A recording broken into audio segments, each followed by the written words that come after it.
Дэлхийг удирддаг ганц ч дарга байхгүй гэж боддоо. Магадгүй монголчууд дэлхийн чиг хандлагаас төрүүлчихсэн ч байж мэдэх юм гэж.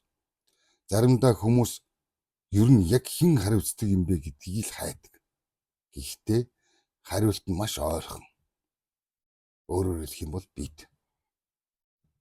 Монголд дарга нар маш олон. Гэхдээ хариуцлага цөөхөн. Асуудал үүсгэхэд манайх биш. Нэг бол тэр агентлаг, энэ бол аймаг, тэр яам, өмнөх засгийн газар. Магадгүй. Эцэст нь буруут нь Google Maps болчих гээд байдаг. Нэг бол нөгөө өнөөх талигач.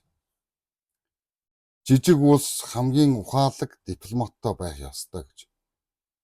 Бид 2 хөрстэйч Facebook дээр 300 хөрстэй. Бүгд гадаад бодлогын зөвлөх хийдэг.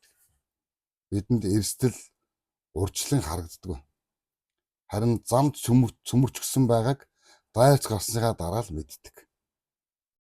Дэлхий дээр Хятад, Америк, Япончууд, Европчууд нөлөөллийн төлөө өрсөлддөг бол харин монголчууд бид аль намын хүн бэ гэдгээр л геополитикийг эхлүүлдэг. Мэдээлэлгүй шийдвэр хамгийн аюултай. Заримдаа мэдээлэлтэй хүн шийдвэр гаргадаггүй. Харин шийдвэр гаргасан хүн мэдээлэл сонсдоггүй. Дэлхийн хамгийн том эрсдлүүдийг жагсаадаг бол харин Монголд жагсаалт маш богинохон. Өвөл, утаа, төвчрөл, сонгуул. 5 дахьыг нь хүмүүс сонгуулийн дараа л мэддэг гэж. Монголчууд сүүлийн үеийн хамгийн дуртай болж байгаа үг бол ажлын хэсэг. Дэлхийд асуудлыг шийдэх гэж комисс байгуулдаг бол Монголд комисс байгуулснаар асуудал түр амардаг. Эрсдэл гэдэг зөвхөн гаднаас ирдэггүй. Хамгийн аюултай эрсдэл өөрсдийн хийдэг жижиг буруу шийдвэрүүд нийлээд том асуудал болдог байх. Монголд ч ялгаагүй. Нэг хүн дүрм зөрчин, нөгөө нь бүгд л ингэдэг.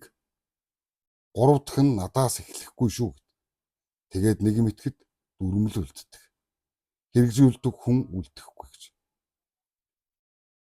Манай улс төрийн хамгийн том асуудал нам биш. Эдийн засагч биш. Геополитикч биш. Хариуцлага эзэмгүй болох үед амжилтыг бүгд өмчилждэг. Хэрнээ алдааг хэн ч өмчилдөггүй. Тэр үед төр биш, төөрөгдөл удирдах эхэлдэг. Жижиг улс том гүрнүүдийн дунд зөвхөн гадар нутгаараа биш, шийдвэрийн чанараараа оршин тогтнодог.